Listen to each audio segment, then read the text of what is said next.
Atualmente, o Brasil sofre com uma das piores recessões que o país já viu desde o início da República, e ela está a caminho de se tornar a recessão mais longa das últimas décadas. Com início no segundo trimestre de 2014, ela é a nona recessão pelo qual o Brasil passa desde 1980, e a extensão da atual recessão seria de pelo menos 4 trimestres, quando a média é 2,8. Já os Estados Unidos, nesse mesmo tempo, passaram por apenas 5 recessões. Por que então o número de recessões no Brasil foi quase o dobro que o dos Estados Unidos? E quais são as razões atrás desse desempenho tão diferente da economia brasileira? Antes de responder essa pergunta, é preciso entender o que é uma recessão. O Comitê de Datação dos Ciclos Econômicos no Brasil, o CODACE, define uma recessão como um período caracterizado por um declínio expressivo da atividade econômica ocorrendo simultaneamente em diversos setores durante alguns meses.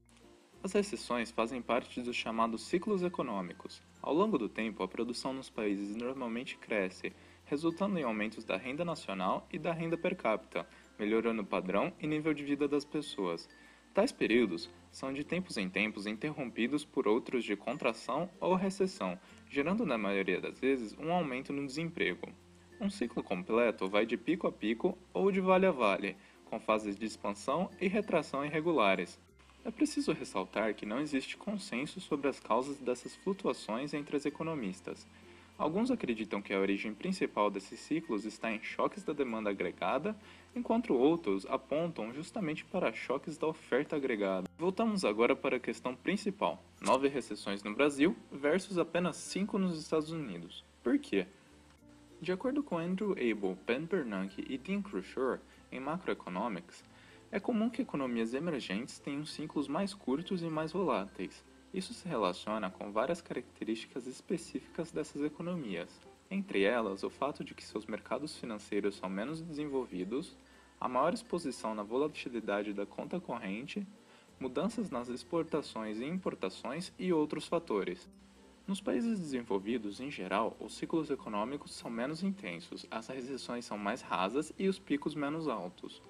Um dos motivos disso são as políticas macroeconômicas anticíclicas seguidas nesses países.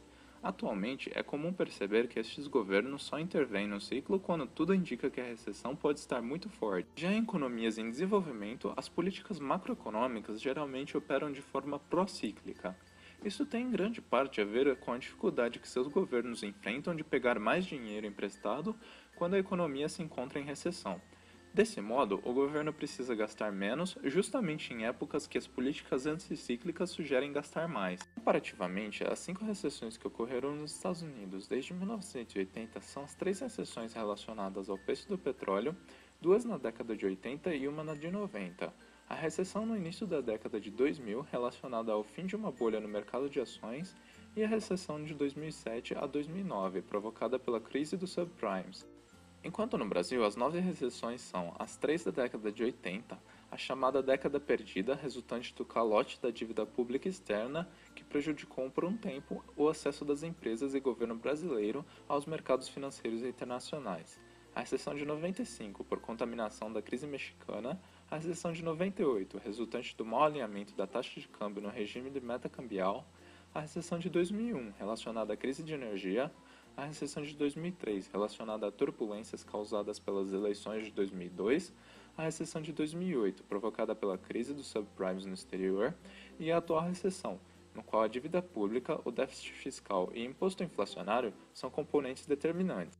Fica claro que a economia brasileira é mais vulnerável a contaminações de crises que ocorrem em outras economias emergentes, como ocorreu em 95 por conta do México, em 2008 por causa dos Estados Unidos e em parte em 98 devido à Ásia e Rússia. Podemos ver que o ciclo econômico é sensível ao cenário político, como no caso de 2003 e 2014. Crises fiscais e insolvências pendentes do governo, com uma dívida pública crescente e não sustentável, são determinantes para as 3 recessões da década de 80 e a atual recessão. Problemas de fornecimento de energia, em parte causados por distorções de preços resultantes da administração desses preços pelo governo, impactam 2 recessões, a de 2001 e a de 2014. Podemos concluir que se o governo brasileiro conseguisse evitar crises fiscais, a economia brasileira provavelmente sofreria menos recessões.